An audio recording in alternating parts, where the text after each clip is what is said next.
Malaysia সফর শেষে চীনের পথে তারেক রহমান। প্রধানমন্ত্রী তারেক রহমানের চীন সফরের বিষয়ে জানাতে চীন থেকে যুক্ত হচ্ছেন আশিকিন প্রিন্স। দর্শক, আপনারা দেখতে পাচ্ছেন তারেক রহমান চীনে নামার পরই ভয়াবহ আক্রমণের শিকার হয়, ডিম নিক্ষেপ হয় আওয়ামী লীগ কর্মীরা। এদিকে আজ তারেক রহমান চীন সফরে গিয়ে ভয়াবহ বিপদের মুখে পড়েন। আওয়ামী লীগ কর্মীরা ডিম নিক্ষেপ করে তারেক রহমানের এই সফর ঘিরে ভয়াবহ উত্তেজনা তৈরি হয়েছে, সারা বিশ্ববাসী অবাক। আমাদের প্রধানমন্ত্রী তারেক রহমানের প্রথম বিদেশ সফর হিসেবে মালয়েশিয়া যাওয়া এবং তারপর পরে চীন সফরের বিষয়টিকে ভারত কতটা গুরুত্বের সঙ্গে নজরে রাখছে তা বোঝা যায় সেদেশের বিভিন্ন গণমাধ্যমে প্রকাশিত নানান ধরনের রিপোর্টিংয়ের মাধ্যমে। আবার এই বিষয়টিকে চীনও বা কীভাবে মূল্যায়ন করছে সেটিও আবার সেদেশের গণমাধ্যমে স্পষ্ট হয়ে উঠছে, এবং এই দুই বিষয় মোটামুটি স্পষ্ট হয়ে ওঠে একটি গণমাধ্যমের রিপোর্টকে তুলে ধরতে পারলে। এই সরকারের পক্ষে তারেক রহমানের পক্ষে প্রথমে ভারত সফর দিয়ে তার প্রথম বিদেশ যাত্রা এটা শুরু করাটা এটা হতো না, এটা তিনি পারতেন না, কারণ দেশের ভিতরে যে একটা প্রবল অ্যান্টি ইন্ডিয়ান। প্রধানমন্ত্রী তারেক রহমানের চীন সফরের বিষয়ে জানাতে চীনের ডালিয়ান থেকে আমাদের সাথে যুক্ত হচ্ছেন আশিকিন প্রিন্স। আপনার প্রতিবেদনটি আমরা দেখছিলাম। প্রধানমন্ত্রী কি চীনে পৌঁছেছেন কিনা জানাবেন, পাশাপাশি আমরা বিভিন্ন গণমাধ্যমে জানছিলাম 15 থেকে 17টি সমঝোতা স্বাক্ষর হতে পারে। তারেক রহমান আজ চীন সফরে গিয়েছেন এবং চীন সফরকে নিয়ে ভয়াবহ একটা উত্তেজনা আমরা দেখতে পাচ্ছি। আওয়ামী লীগ কর্মীরা পরিকল্পনা করে রেখেছিল চীনের মধ্যে যে যখন তারেক রহমান চীনে পৌঁছাবেন ঠিক তখনই তারা ডিম নিক্ষেপ করবে। দর্শক শ্রোতা, আপনারা দেখেছেন বিশ্বের বিভিন্ন দেশে বাংলাদেশের নেতা কর্মীরা গেলে আওয়ামী লীগ কর্মীরা ডিম নিক্ষেপ করে গণধুলাই দেওয়ার চেষ্টা করে। গত কিছুদিন আগে হাসনাত আবদুল্লাহর উপর ডিম নিক্ষেপ হয়েছিল লন্ডনে। আজকে আবার দেখতে পারি তারেক রহমান বিপদে পড়েন, অসংখ্য ঘটনা ঘটেন। তারেক রহমান চীনে গিয়ে যেই পদক্ষেপগুলো নেন এবং বর্তমান পরিস্থিতি সবকিছু দেখানোর চেষ্টা করব এই একটি ভিডিওর মাধ্যমে। আপনারা এই সম্পূর্ণ ভিডিওটি ধারাবাহিকলি কন্টিনিউ করবেন। প্রধানমন্ত্রী তারেক রহমানের চীন সফরের বিষয়ে জানাতে চীনের ডালিয়ান থেকে আমাদের সাথে যুক্ত হচ্ছেন আশিকিন প্রিন্স। আপনার প্রতিবেদনটি আমরা দেখছিলাম। প্রধানমন্ত্রী কি চীনে পৌঁছেছেন কিনা জানাবেন, পাশাপাশি আমরা বিভিন্ন গণমাধ্যমে জানছিলাম 15 থেকে 17টি সমঝোতা স্বাক্ষর হতে পারে, যদি আরও আপডেট জানাতেন।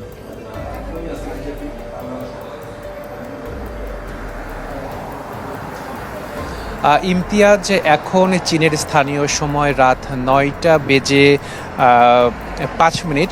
আমাদের কাছে প্রধানমন্ত্রীর যে শিডিউলটি রয়েছে সেই অনুযায়ী প্রধানমন্ত্রীর এখন ডালিয়ান বিমানবন্দরে অবতরণ করার কথা, এবং আমরা যতটুকু খবর পাচ্ছি যে প্রধানমন্ত্রী তারেক রহমান ডালিয়ান বিমানবন্দরে অবতরণ করেছেন, তার যে বহনকারী বিমানটি রয়েছে সেটি অবতরণ করেছে। সেখানে প্রয়োজনীয় আনুষ্ঠানিকতা শেষে তিনি আসবেন সাংগ্রিলা হোটেলে, এবং বিমানবন্দর থেকে প্রধানমন্ত্রী তারেক রহমানের সাংগ্রিলা হোটেলে আসতে সময় লাগতে পারে প্রায় 40 মিনিট, এবং 9টা 50 নাগাদ, অর্থাৎ স্থানীয় সময় রাত 9টা 50 নাগাদ তারেক রহমান সাংগ্রিলা হোটেলে আসবেন এবং সেখানে তিনি আগামী 2 দিন অবস্থান করবেন। এবং প্রধানমন্ত্রীর আগমন ঘিরে সাংগ্রিলা হোটেলে নিরাপত্তা ব্যবস্থা জোরদার করা হয়েছে, এবং চীনে বিএনপির যারা নেতাকর্মী রয়েছে তারা এরই মধ্যে সাংগ্রিলা হোটেলে এসেছেন এবং তাদের নেতা এবং প্রধানমন্ত্রী তারেক রহমানকে স্বাগত জানাতে তারা প্রস্তুতি নিয়েছেন। আপনাকে জানিয়ে রাখি যে প্রধানমন্ত্রী তারেক রহমান আগামী 2 দিন ডালিয়ানে থাকবেন এবং তিনি সামার ডাভোসে অংশ নেবেন। আগামীকাল থেকে মূলত তার যে কর্মসূচি রয়েছে ডালিয়ানে, সে কর্মসূচিটি শুরু হবে। আগামীকাল সকালে তার কিছু সৌজন্যমূলক সাক্ষাৎ রয়েছে, পরবর্তীতে আগামীকাল বিকেলে দাভোস ফোরামে তিনি জলবায়ু পরিবর্তন বিষয়ক একটি কনফারেন্স রয়েছে, সেখানে তিনি বক্তব্য রাখবেন। পরবর্তীতে তিনি আবার এই সাংগ্রিলা হোটেলে আসবেন এবং 24 তারিখে ডাভোসের যে আনুষ্ঠানিক যে কর্মসূচি রয়েছে সেই কর্মসূচিতে তিনি অংশগ্রহণ করবেন। পরবর্তীতে তিনি বেইজিংয়ে যাবেন। বেইজিংয়ে গিয়ে বেইজিংয়ে যে রাষ্ট্র প্রেসিডেন্ট রয়েছে শি জিনপিং, তার সাথে তিনি সৌজন্যমূলক সাক্ষাৎ করবেন। একই সাথে বেশ কয়েকটি চুক্তি এবং সমঝোতা স্মারক সই হওয়ার কথা রয়েছে। তো ইমতিয়াজ, এই হচ্ছে সর্বশেষ তথ্য আমার কাছে চীনের ডালিয়ান থেকে। অনেক ধন্যবাদ। আশিকিন প্রিন্স যুক্ত হয়েছেন। মাননীয় প্রধানমন্ত্রীর আগামী 4 দিনের তার কর্মসূচিগুলোর সবশেষ আপডেট তিনি ডালিয়ান থেকে জানাচ্ছিলেন। প্রধানমন্ত্রী তারেক রহমানের চীন সফরে সই হতে পারে 3 চুক্তি সহ অন্তত 12টি সমঝোতা স্মারক। উন্নয়ন, অবকাঠামো, জ্বালানি, শিক্ষাসহ নানা খাতে এসব চুক্তি ও সমঝোতায় দুদেশের সম্পর্কের ঘনিষ্ঠতা ও গভীরতা আরও বৃদ্ধির আভাস দিয়েছেন বিশ্লেষকরা। তারা বলছেন, তিস্তা মহাপরিকল্পনা ও জিডিআই নিয়ে আলোচনায় বাড়তি গুরুত্ব দিতে চাইবে দুদেশ। মুর্শিদ হাসিবের রিপোর্টে বিস্তারিত। ঢালাইয়ের সেরা প্রিমিয়ার সিমেন্ট। ঢাকা বেজিং সম্পর্কের 3 দশক পূর্তিতে 2005 সালে যৌথ ইশতেহার ঘোষণা করা হয়। এরপর পেরিয়েছে আরো 2 দশক, আবারও ঘোষিত হবে যৌথ ইশতেহার। প্রধানমন্ত্রী তারেক রহমানের আসন্ন চীন সফরে তৃতীয়বারের মতো আসতে যাচ্ছে যৌথ ইশতেহার বা জয়েন্ট কমিউনিকে।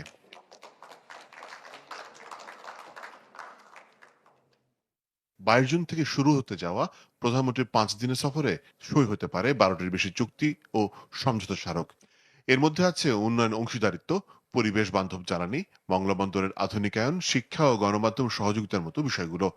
অর্থনৈতিক বিশ্লেষকরা বলছেন, বাংলাদেশের অবকাঠামো উন্নয়নে চীনের সহযোগিতার বিকল্প নেই। আমার এনার্জি, পাওয়ার, রোড ট্রান্সপোর্টেশন, আমার special economic zone, urban infrastructure, চাইনিজরা এই ইনফ্রাস্ট্রাকচার ইনভেস্টমেন্টগুলো খুব দ্রুত রেসপন্ড করতে পারে। তাদের এখানে রিস্ক থ্রেশহোল্ড অনেক বেশি, বা ডেভেলপিং কান্ট্রিতে এই অবকাঠামো প্রকল্পগুলো একটু জটিল। এগুলোর development, project preparation, project signing, implementation, সেই জায়গায় চাইনিজ চাইনিজ ইনফ্রাস্ট্রাকচার ইমপ্লিমেন্টাররা বেশ ভালো কাজ করতে পারে বলে দেখা গেছে পৃথিবী জুড়ে বা বাংলাদেশেও। বিশ্লেষকদের ধারণা, এই সফরে আলোচনা টেবিলে থাকতে পারে তিস্তা মহাপরিকল্পনা। তবে বাংলাদেশের সামরিক সক্ষমতা বিকাশে চীনের সাথে অব্যাহত সহযোগিতা নিয়ে কথা হবে দুদেশের। এছাড়া বাংলাদেশের জাতীয়তাবাদী দল বিএনপি ও চীনের কমিউনিস্ট পার্টি সিপিসির মধ্যে একটি সমঝোতা স্মারক সইয়ের জন্য চূড়ান্ত করা হয়েছে। আর চীনের জিডিআই বা বৈশ্বিক উন্নয়ন উদ্যোগে যুক্ত হতে পারে বাংলাদেশ। এটি সই হলে প্রায় 10 বছর পর চীনের গুরুত্বপূর্ণ কোনো বৈশ্বিক উদ্যোগে বাংলাদেশ সম্পৃক্ত হবে।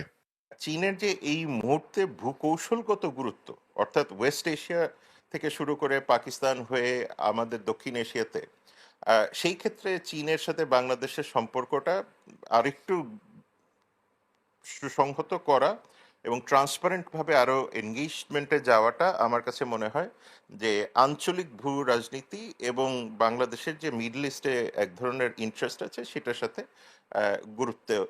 গুরুত্ব পাবে। কূটনৈতিক ও ভূ রাজনৈতিক বিশ্লেষকদের মতে প্রধানমন্ত্রীর এবারের সফরটি অতীতের যে কোনো সময়ের তুলনায় ঢাকা বেজিং সম্পর্কে নতুন মাত্রা যোগ করবে। আমাদের প্রধানমন্ত্রী তারেক রহমানের প্রথম বিদেশ সফর হিসেবে মালয়েশিয়া যাওয়া এবং তারপর পরে চীন সফরের বিষয়টিকে ভারত কতটা গুরুত্বের সঙ্গে নজরে রাখছে তা বোঝা যায় সে দেশের বিভিন্ন গণমাধ্যমে প্রকাশিত নানান ধরনের রিপোর্টিংয়ের মাধ্যমে।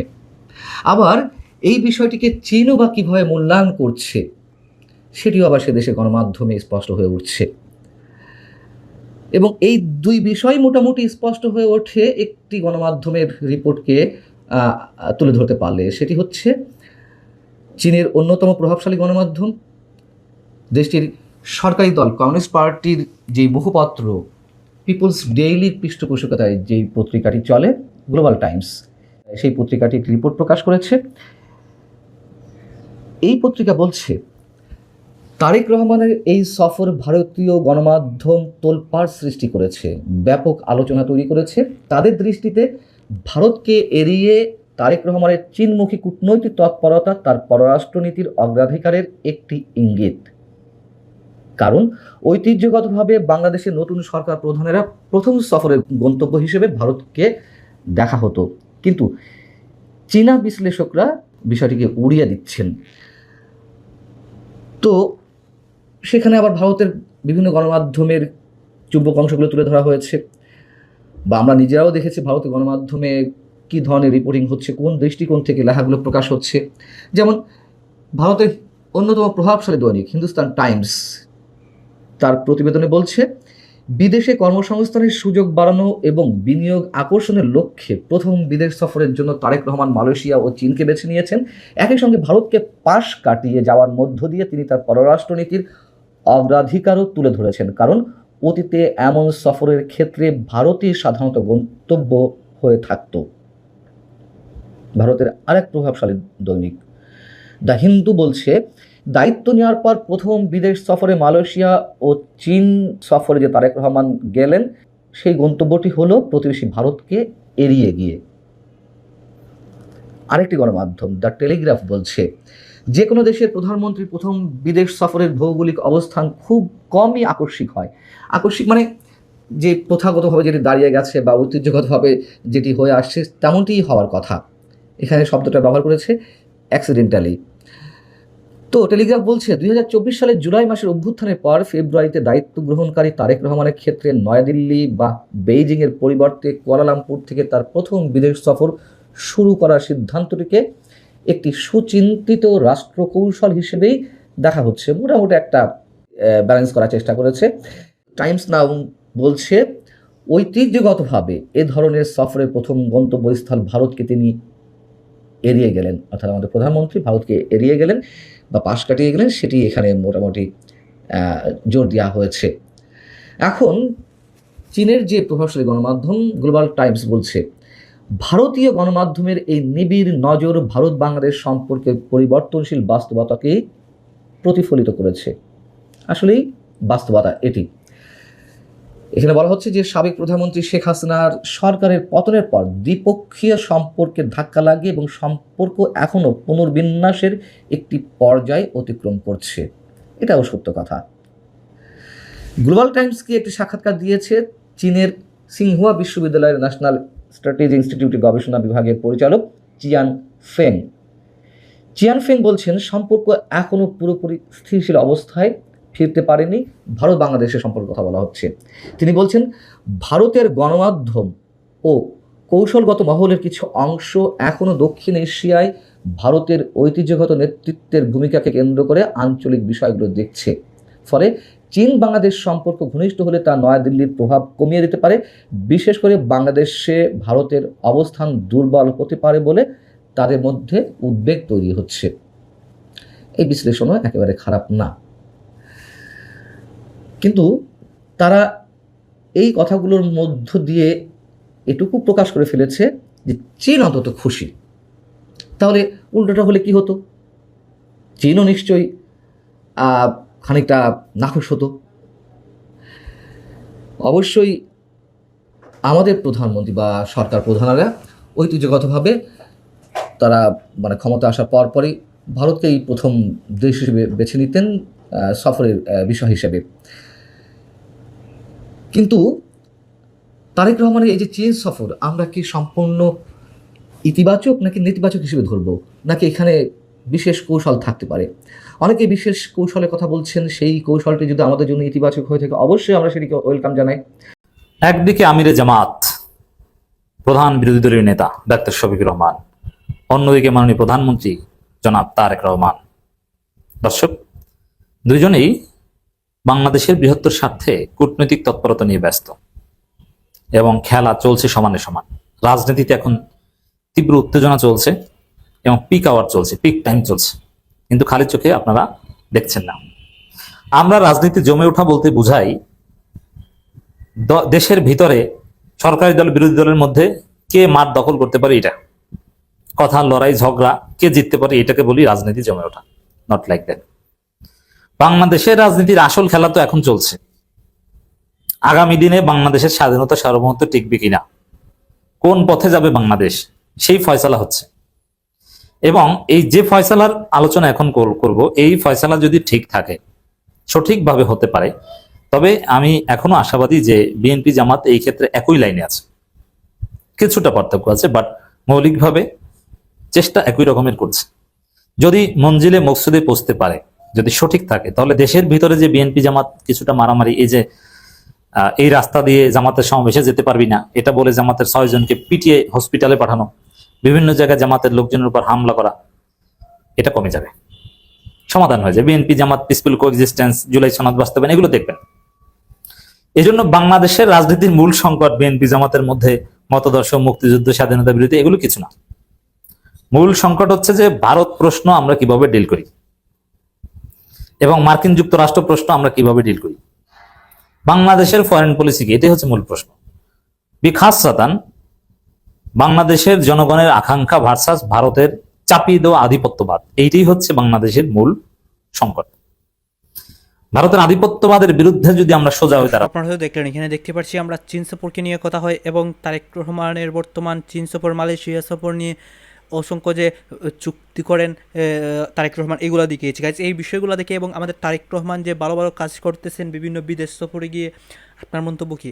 আমি বলি যে তারেক রহমান আমাদের দেশটাকে তিনি প্রধানমন্ত্রী হওয়ার পর এগিয়ে নিয়ে যাচ্ছেন গাইজ। এই বিষয়গুলো নিয়ে আপনার মন্তব্য কী? আপনার গুরুত্বপূর্ণ মন্তব্যটা অবশ্যই আপনারা আমাদের কমেন্ট বক্সে লিখে যাবেন। সর্বশেষে আপনাদের কাছে আমাদের একটা ছোট্ট রিকোয়েস্ট থাকবে, আপনারা আমাদের চ্যানেলে নতুন দর্শক হয়ে থাকলে চ্যানেলটি সাবস্ক্রাইব করবেন এবং পাশে থাকা বেল বাটনটি বাজাবেন যাতে করে নেক্সট ভিডিওটা সবার আগে আপনাদের কাছে পৌঁছে যায়। ধন্যবাদ।